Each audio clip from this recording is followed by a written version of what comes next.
मंजिल मिले ना मिले ये अलग बात है, मंजिल मिले ना मिले ये अलग बात है, पर हम कोशिश भी ना करें ये तो गलत बात है। हम टीम मंजिल सुनील ऑटोमोटिव प्राइवेट लिमिटेड की तरफ से रुद्रपुर QC एंड FI में आपका हार्दिक अभिनंदन करते हैं। आइए हम कंपनी की कुछ हाइलाइट्स के बारे में बताते हैं। We are one of the leading engineering and manufacturing company in India. हम IITF सर्टिफाइड है। हमारी कंपनी में 3500 से ऊपर एम्प्लॉयज काम करते हैं। आइए अब हम आपको अपने कस्टमर्स के बारे में बताते हैं। कमर्शियल व्हीकल में अशोक लीलैंड और टाटा मोटर्स हमारे कस्टमर है। कंस्ट्रक्शन इक्विपमेंट में हुंडई और JCB हमारे कस्टमर्स हैं और एग्रीकल्चर इक्विपमेंट में टेफे और आइसर हमारे कस्टमर है और कार डिवीजन में कैशमैप हमारे कस्टमर है। हमारे टोटल 10 प्लांट है जिसमें हम उत्तराखंड प्लांट से हैं। आइए हम आपको अपने प्रोडक्ट के बारे में बताते हैं। अशोक लीलैंड के लिए हम टिप्पर बनाते हैं। 8.5 CBM कैपेसिटी से लेकर 29 CBM कैपेसिटी तक के टिप्पर बनाने वाले नॉट डिवीजन हम अपने पहले सप्लायर हैं। आइए हम अब आपको कुछ अपने अचीवमेंट्स के बारे में बताते हैं। हमें अशोक लीलैंड की तरफ से बेस्ट प्रॉब्लम सॉल्विंग का अवार्ड तथा बेस्ट हाईएस्ट टिप्पर का अवार्ड जीता है, जबकि हमने QC FI और काइजन कंपटीशन से गोल्ड जीता है। आइए हम अपनी कंपनी के कुछ स्टैंडर्ड्स के बारे में बताते हैं। हमारी कंपनी का विजन है to be recognised as a preferred manufacturer, supplier of auto and construction equipment component and a favoured employer. हमारी कंपनी का मिशन है to add significant value to all its stakeholders. हमारी company के value है integrity, customer centricity, process development. हमारी multi circle का mission था customer satisfaction by quality improvement. हम क्रॉस फंक्शन टीम के साथ काम करते थे। हमारी वर्किंग एरिया टिपर थी और हमारी इंफॉर्मेशन डेट 8/10/2022 थी। हमने अपनी मीटिंग का दिन शुक्रवार को तय किया था जिसमें हमारी टोटल 11 मीटिंग्स हुई थी जिसका अटेंडेंस 100% रहा था। आइए मैं आपको अपनी टीम से मिलवाता हूं। हमारे फैसिलिटेटर मिस्टर चंद्रसेन सर है, हमारे कोऑर्डिनेटर मिस्टर नवीन बोरा सर। मैं टीम लीडर जीतू गंगवार हूं। मैं टीम मेंबर महेश तिवारी। मैं टीम मेंबर भावेश रंजन। मैं टीम मेंबर सत्यम मिश्रा। मैं टीम मेंबर सतीश जोशी। हमने अपने क्वालिटी सर्कल की प्रॉब्लम सॉल्विंग को इन 12 स्टेप्स में किया है, जिसमें से हमारा पहला step identification and categorisation of the problem है। सबसे पहले हमने अपना कैंपा विजिट किया और वहां पे हमने जितनी भी प्रॉब्लम मिली उनको एक लिस्ट में आइडेंटिफाई किया, जहां हमारी टोटल 47 प्रॉब्लम्स आइडेंटिफाई हुई थी, जिसको हमने PQ-CDSM कैटेगरी में कैटेगराइज किया, जहां हमने पाया कि क्वालिटी की प्रॉब्लम्स हमारी सबसे ज्यादा थी। इन क्वालिटी की सभी प्रॉब्लम्स को हमने ABC कैटेगरी में कैटेगराइज किया और हमने A कैटेगरी की प्रॉब्लम्स को सॉल्व करने का निश्चय किया। यहाँ पे हमारा पहला पड़ाव समाप्त होता है। अब हम अपने अगले पड़ाव की तरफ बढ़े साथियों। हाँ। सबसे पहले हमने अपने कस्टमर को महत्व देते हुए कस्टमर के डेटा को उठाया और हमने देखा कि हमारी वारंटी कंप्लेंट 0 सस्टेन थी, कस्टमर PPM 0 सस्टेन था और CPI 0 सस्टेन थी। उसके बाद हमने अपने ऑडिट स्कोर को चेक किया और देखा कि हमारा टारगेट स्पेसिफिकेशन मीट नहीं कर रहा था और ना ही सस्टेन था। उसके बाद हमने सारी प्रॉब्लम्स को V1, V2, V3 कैटेगरी में कैटेगराइज किया, जिसमें हमें पता चला कि V1 की 12 प्रॉब्लम थी, V2 की 88 और V3 की 20 प्रॉब्लम थी। ये V1, V2, V3 कैटेगरी क्या है? V1 कैटेगरी वो कैटेगरी है जिसमें कस्टमर स्ट्रांगली डिससैटिस्फाई होता है और हमारे प्रोडक्ट की रिवर्स रिक्वेस्ट करता है। V2 कैटेगरी में V2 कैटेगरी में कस्टमर हमारे क्वालिटी को नेगेटिव रिव्यू देता है तथा V3 कैटेगरी में कस्टमर हमारे प्रॉब्लम को नेग्लेक्ट कर देता है।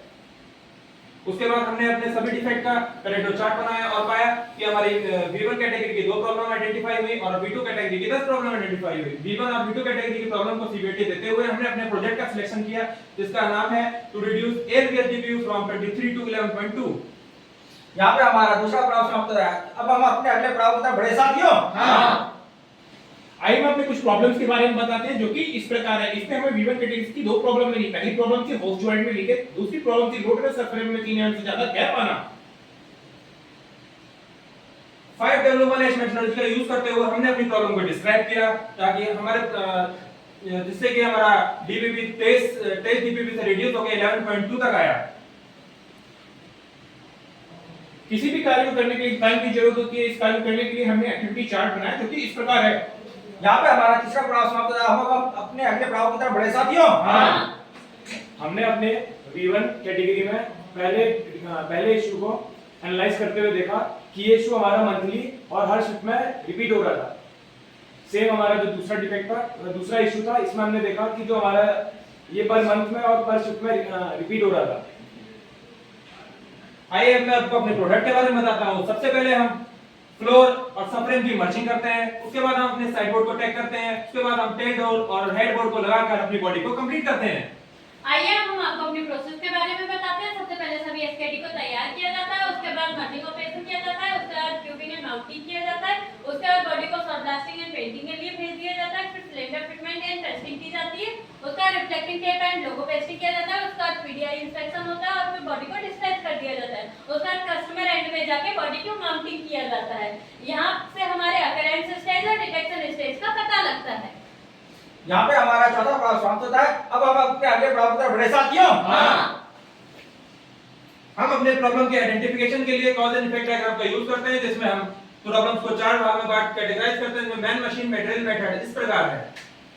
सेम इसी तरह हम अपने V1 कैटेगरी की दूसरी प्रॉब्लम के साथ करते हैं। मैन मशीन मटेरियल मेथड के साथ हम प्रॉब्लम के कॉज को डिस्क्राइब करते हैं, जो कि इस प्रकार है। यहाँ पे हमारा पांचवा पड़ाव समाप्त होता है। अब हम अपने अगले पड़ाव की तरफ बढ़े साथियों। अब समय था आया सभी प्रॉब्लम कॉस्ट का वैलिडेशन करने का। हमारा पहला प्रॉब्लम कॉस्ट था अनस्किल्ड न्यू ऑपरेटर, जिसके लिए हमने वैलिडेशन किया और पाया कि हमारे सारे ऑपरेटर एज पर स्किल है और 3 ईयर से ज्यादा एक्सपीरियंस होता है, जिसके लिए इंसिडेंट कॉस्ट है। हमारा अगला प्रॉब्लम कॉस्ट था welding machine PM not done, जिसके लिए हमने वैलिडेशन किया और पाया कि हमारी वेल्डिंग मशीन की डेट एक्चुअली पीएम हो रही थी, जिसके लिए भी इंसिडेंट कॉस्ट है। अब हम अपने अगले कॉज की तरफ चलते हैं, जिसमें दिया गया है एसओपी नॉट इफेक्टिव। इसके लिए हमने अपने एसओपी को वेरीफाई किया और क्रॉस वेरीफाई करने के बाद हमें पता लगा कि एसओपी ओके थी, इसके लिए ये इनसिग्निफिकेंट कॉज है।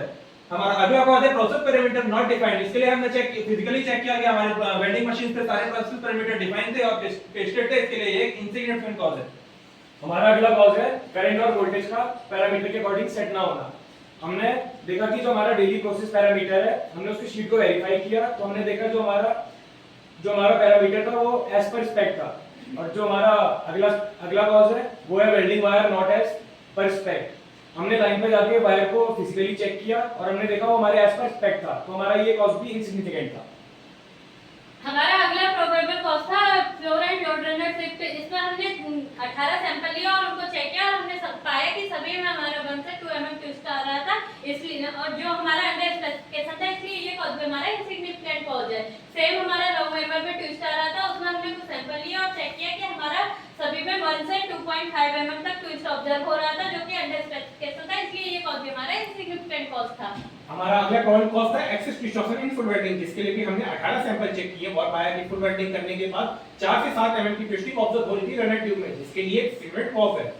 हमारा अगला प्रॉब्लम कॉस्ट था इनएडिक्वेट मल्टिंग प्रोसेस, जिसके लिए भी हमने 15 प्रोसेस चेक किए, जिसमें पाया है कि मल्टिंग करने के दौरान 5 से 8 mm का गैप ऑब्जर्व हो रहा था सबफ्रेम और रनर ट्यूब में, जिसके लिए सिगरेट कॉज है। इसके लिए हमने क्या किया? इसके लिए हमने वाई एनालिसिस किया। हमारा पहला समस्या क्या थी? हमारा पहला प्रॉब्लम कॉज था इनएडिक्वेट मल्चिंग प्रोसेस। क्यों? क्योंकि जो एरर हो रहा था वो फ्रंट एंड में हो रहा था। क्यों हो रहा था? क्योंकि सबफ्रेम और फ्लोर की मर्चिंग के टाइम सबफ्रेम आगे से टिल्ट हो जा रहा था। क्यों हो जा रहा था? क्योंकि रेयर रेंज के सबफ्रेम में 0 गैप था। क्या यही हमारा रूट कॉज था? यही हमारा रूट कॉज था। हमारी अगली समस्या क्या थी? फ्लोर लोड रनर में ट्विस्ट आ रहा था, ऐसा क्यों हो रहा था? क्योंकि हमारे जो फुल वेल्डिंग करते टाइम एक्सेस डिस्टॉर्शन हो रहा था, ऐसा क्यों हो रहा था? ऑपरेशन रॉन्ग सीक्वेंस में हो रहा था, ऐसा क्यों हो रहा था? जो हमारी वेल्डिंग थी वो फ्री कंडीशन में हो रही थी, ऐसा क्यों हो रहा था? जो हमारे प्रोविजन क्लैंप थे वो अवेलेबल नहीं थे। क्या यही हमारा रूट कॉज था? हाँ, यही हमारा रूट कॉज था। हमारे वीवन कैटेगरीज की दूसरी प्रॉब्लम के लिए भी हमने वैलिडेशन किया और पाया कि हमारे साइड पर इंसिडेंट है, जिसमें एक कॉज सिग्निफिकेंट करता हॉस डिजाइन नॉट इफेक्टिव, जिसके लिए हमने वैलिडेशन किया और पाया कि हॉस पॉट प्रॉपर्ली मैच नहीं कर रहा है बॉटम रिडक्टर से, जिसके लिए सिग्निफिकेंट कॉज था। इसके बाद हमने वाई बाय एनालिसिस किया। हमारी अगली समस्या क्या आ रही थी? Hole design not effective. क्यों हो रहा था? क्योंकि हमारा एडाप्टर टैंक में प्रॉपर मैच नहीं हो पा रहा क्यों है। नहीं हो रहा था? क्योंकि कर्व एरिया में स्लिपरी हो रहा था जब हम एडाप्टर को टाइट कर रहे थे। क्यों नहीं हो रहा था? क्योंकि गैसकेट अरेंजमेंट अवेलेबल नहीं था होल क्यों नहीं हो रहा था? क्योंकि ये हमारा आईपीएस के डिजाइन में गैसकेट अवेलेबल नहीं था। क्या यही हमारा रूट कॉज है? जी हाँ, यही हमारा रूट कॉज है। आइए हम अपने अपने सभी रूट कॉजेस की समरी बनाइए, जो कि इस प्रकार है। यहाँ पे हमारा छठा पड़ाव समाप्त होता है। अब हम अपने अगले पड़ाव की तरफ बढ़े साथियों। हमने अपने सभी रूट कॉजेस का डेटा एनालिसिस करके ये सारे सैंपल को टेस्ट 20 सैंपल को टेस्ट किया, जिसमें कि हमें पता लगा कि 16 सैंपल नॉट ओके थे और 4 सैंपल ओके थे। साथ ही हमने लोड रनर पाइप में फुल वेल्डिंग के समय 20 सैंपल का टेस्ट किया, जिसमें 14 सैंपल नॉट ओके थे और 6 सैंपल ओके थे। इसके बाद हमने इनका रेशो निकाला, तो इसमें इनएडिक्वेट मर्जिंग प्रोसेस में 80% और twist in load runner pipe में 70% का रेशो निकला। साथ ही हमने V1 कैटेगरी की दूसरी प्रॉब्लम का सैंपल टेस्ट किया, जिसमें 14 नॉट ओके और 6 ओके प्रॉब्लम निकली। यहाँ पे हमारा 7वां पड़ाव समाप्त होता है। अब हम अपने अगले पड़ाव की तरफ बढ़े साथियों। अब समय था आए हुए सभी सॉल्यूशन की अब समय था सभी प्रॉब्लम का सॉल्यूशन डेवलप करने का, जहां पे हमारी पहली प्रॉब्लम थी इनएडिक्वेट मल्टी प्रोसेस, जहां पे हम उसके सबफ्रेम और फ्लोर की असेंबली अलाइन करते थे, उसके बाद हम उसके सपोर्ट प्लेट की वेल्डिंग करते थे, उसके बाद रियर हिंज असेंबली लगाते थे। यहाँ पे हमारी सीएफटी टीम ने ये सुझाव दिया कि क्यों ना यहाँ पे हम 2 mm की सील यूज करने लगे जिससे कि गैप मेंटेन हो। यहाँ पे हम सबफ्रेम और फ्लोर की पहले ट्रिमिंग करते थे, उसमें हम 2 mm का गैप यूज करते थे, उसके बाद उसमें हम सपोर्ट प्लेट की वेल्डिंग करते थे, उसके बाद हम रियर हिंज देते थे, उसको नेक्स्ट स्टेज पे भेजते थे, जिससे हमारी ये प्रॉब्लम रिजॉल्व हो सकी थी। हमारी अगली प्रॉब्लम थी सबफ्रेम और फ्लोर लोड रन में डिस्टॉर्शन, जहां पे हम पहले सबफ्रेम और फ्लोर असेंबली को अलाइन करते थे, उसमें सबफ्रेम असेंबली में फिटिंग करते थे, उसके बाद फ्लोर लोड रन में सपोर्ट वेल्डिंग करते थे, प्रॉपर वेल्डिंग करते थे। हमारी सेफ्टी टीम ने ये भी डिसाइड किया क्यों ना यहाँ पे हम लॉकिंग प्रोवाइड करें, लॉकिंग करने के बाद उसमें वेल्डिंग करें ताकि हमारी समस्या रिजॉल्व हो सके। यहाँ पे हमारी सेफ्टी टीम ने पहली प्रॉब्लम के लिए 5 सॉल्यूशन डेवलप किए, जिसमें हमने 3 सॉल्यूशन को एक्सेप्ट किया और 2 को रिजेक्ट किया। हमारी अगली प्रोसेस के लिए भी हमारी सेफ्टी टीम ने 2 सॉल्यूशन का सुझाव दिया, जिसमें हमने एक सॉल्यूशन को एक्सेप्ट किया और दूसरे को रिजेक्ट किया। यहाँ पे हमारा 8वां पड़ाव समाप्त होता है। अब हम अपने अगले पड़ाव की तरफ बढ़े साथियों। हमने इस प्रॉब्लम के एक्शन लेने के लिए कई सारे रेजिस्टेंस का सामना करना पड़ा, जिसके लिए हमने अपने मैनेजमेंट से बात करी और उसके बाद हमने इस प्रॉब्लम को सॉल्व किया। यहाँ पे हमारा 9वां पड़ाव समाप्त होता है। अब हम अपने अगले पड़ाव की तरफ बढ़े साथियों। अब समय था आए हुए सभी सॉल्यूशन को ट्रायल इंप्लीमेंटेशन करने का। हमारा पहला प्रॉब्लम आ रहा था इनएडिक्वेट मल्टिंग प्रोसेस, जहां पे हमारी सीएफटी टीम ने डिसाइड किया था क्यों ना यहाँ पे 6 क्लैंप यूज करें और 2 mm की स्ट्रिप यूज करें, जहां पे हमने ये करने लगा जिससे हमारी ये प्रॉब्लम रिजॉल्व हो गई। हमारी अगली प्रॉब्लम आ रही थी सबफ्रेम में वेल्डिंग डिस्टॉर्शन, जहां पे हमारी सेफ्टी टीम ने ये डिसाइड किया था कि पहले यहाँ पे क्लैंपिंग करेंगे, उसके बाद में पहले वेल्डिंग करेंगे, उसके बाद इसको टेक करेंगे, जिससे हमारी ये प्रॉब्लम रिजॉल्व हो गई।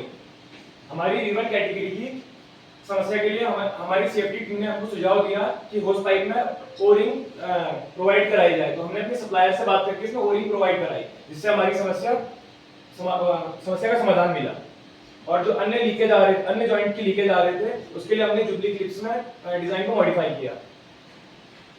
B1 कैटेगरी की सारी समस्याओं का समाधान करने के बाद हमने अपनी B2 कैटेगरी की सारी समस्याओं का इमीडिएट एक्शन लिया, जिसमें कि हमारी पहले समस्या थी रिफ्लेक्टिंग टेप में बबल आ रहा था, इसमें हमने रिफ्लेक्टिंग टेप के मेक को चेंज किया और उसकी थिकनेस को इंक्रीज किया 0.24 mm। इसके बाद हमारी समस्या का समाधान हो गया। दूसरी समस्या थी रिफ्लेक्टिंग टेप पेपर लगे थे, इसकी वजह से जिसके लिए हमने अपने टेम्पलेट को इंट्रोड्यूस किया और मार्किंग करने के बाद रिफ्लेक्टिंग टेप को पेस्टिंग करी, जिसके बाद हमारी समस्या का समाधान हो गया। हमारी अगली समस्या आउटर बैलेंस में डिफॉर्मेशन के लिए हमने पहले हम वेल्डिंग फुल वेल्डिंग करते थे, अभी हमने स्टेप वेल्डिंग करना स्टार्ट कर दिया, जिससे हमारी ये समस्या समाप्त हो गई। हमारी अगली समस्या पीवीसी क्लैंप डैमेज के लिए हमने हैवी ड्यूटी क्लैंप यूज करना स्टार्ट कर दिया और ये समस्या भी हमारी समाप्त हो गई। हमारी अगली समस्या पीवीसी क्लैंप में ओवर स्प्रे में हमने क्लैंप का कलर चेंज कर दिया, ग्रीन से ब्लैक कलर कर दिया, जिससे हमारी ओवर स्प्रे की समस्या समाप्त हो गई। हमारी समस्या थी मडगार्ड में वेवलेस का इशू था, जिसकी वजह से हमें डिस्टॉर्शन का इशू था, जिसको हमने फुल वेल्डिंग की जगह इसमें स्ट्रेचिंग वेल्डिंग का यूज करने लगे, जिससे हमारी प्रॉब्लम का समस्या का समाधान हो गया। सेम हमारा टैंक की प्रॉब्लम आ रही थी, जिसके लिए हमने इसका डिजाइन चेंज कर दिया, जिससे हमारी प्रॉब्लम का सॉल्यूशन हो गया। हमारी अगली समस्या सीलेंट पुअर फिनिश के लिए हमने पहले मैनावॉन का सीलेंट यूज करते थे, जिसमें क्या होता था कि उसका क्यूरिंग टाइम बहुत ज्यादा था, इसलिए हमने बॉस का सीलेंट इंट्रोड्यूस करवाया, जिससे हमारी ये समस्या समाप्त हो गई। हमारी अगली समस्या मडगार्ड के स्टिकर में स्क्रैच आने की थी, जिसमें हमने पहले हम स्क्रीन प्रिंटिंग करते थे, अभी हमने लोगो पेस्टिंग करना स्टार्ट कर दिया, जिससे हमारी ये समस्या समाप्त हो गई। हमारी अगली समस्या मडगार्ड में स्क्रैचेस की थी, जिसमें हम पहले मडगार्ड को ट्रॉली में भेजते थे, जिससे कि मडगार्ड टू मडगार्ड कांटेक्ट होके स्क्रैच लग जाते थे। अभी हमने मडगार्ड को बॉक्सेस में पैक करके भेजना स्टार्ट कर दिया, जिससे ये समस्या हमारी समाप्त हो गई। अब समय था आए हुए सभी सॉल्यूशन का एक्टिविटी काउंटर मेजरमेंट ट्रेनिंग का, जहां पे हमने पहला काउंटर मेजर अक्टूबर मंथ से लेना स्टार्ट कर दिया था और इस मंथ में हमने टोटल 13 काउंटर मेजर लिए, जहां पे हमारा डीपीपी 16.5 से घटकर 10 आ गया था। यहाँ पे हमारा 10वां पड़ाव समाप्त होता है। अब हम अपने अगले पड़ाव की तरफ बढ़े साथियों। अपने एक्शंस का रेगुलर इंप्लीमेंटेशन इंश्योर करने के लिए हमने एक चेकशीट बनाई जो कि इस प्रकार है। हमारे प्रोजेक्ट को कंप्लीट करने के बाद हमें कुछ टेंजिबल बेनिफिट हुए। हम सारे इंप्रूवमेंट को इंप्लीमेंट करने के बाद हमारी कंपनी को टोटल सेविंग हुई, जो कि 7,32,599 की है। और इसके बाद हमें कुछ इंटेंजिबल बेनिफिट्स भी हुए, जैसे कि मेरी प्रोडक्ट की नॉलेज बढ़ी, मेरा सेल्फ कॉन्फिडेंस बढ़ा, मेरा प्रेजेंटेशन स्किल बढ़ा, मेरी टीम स्पीड इंप्रूव हुई, मेरा इंटरपर्सनल रिलेशन इंप्रूव हुआ। जहाँ हमारा 11 पड़ाव समाप्त होता है, अब हम अपने अगले पड़ाव की तरफ बढ़े साथियों। हमने अपने फॉलोअप्स और रिव्यूज के लिए एक और शीट बनाई जो कि इस प्रकार है। इस प्रोजेक्ट को करने में हमने कुछ डॉक्यूमेंट को अपने अपडेट किया, जैसे कि हमने अपना एसओपी अपडेट किया, हमने अपना flow rate sequence sheet update किया, हमने फिशर वैलिडेशन प्लान अपडेट किया, हमने हाइड्रोलिक की टीपीएच अपडेट किया। इसे कार्य करने में हमने देखा कि अपने सारे कार्य हमें निर्धारित समय पर पूरी करनी है। इस प्रोजेक्ट को कंप्लीट करने में हमने कुछ QC टूल्स एंड टेक्नोलॉजी का यूज किया था, जैसे कि Pareto analysis, flow diagram, bar graph, PDCA diagram इत्यादि। इस प्रोजेक्ट को करने के लिए हम अपने कस्टमर, क्वालिटी टीम और प्रोडक्शन टीम और पूरी टीम का हार्दिक धन्यवाद करते हैं।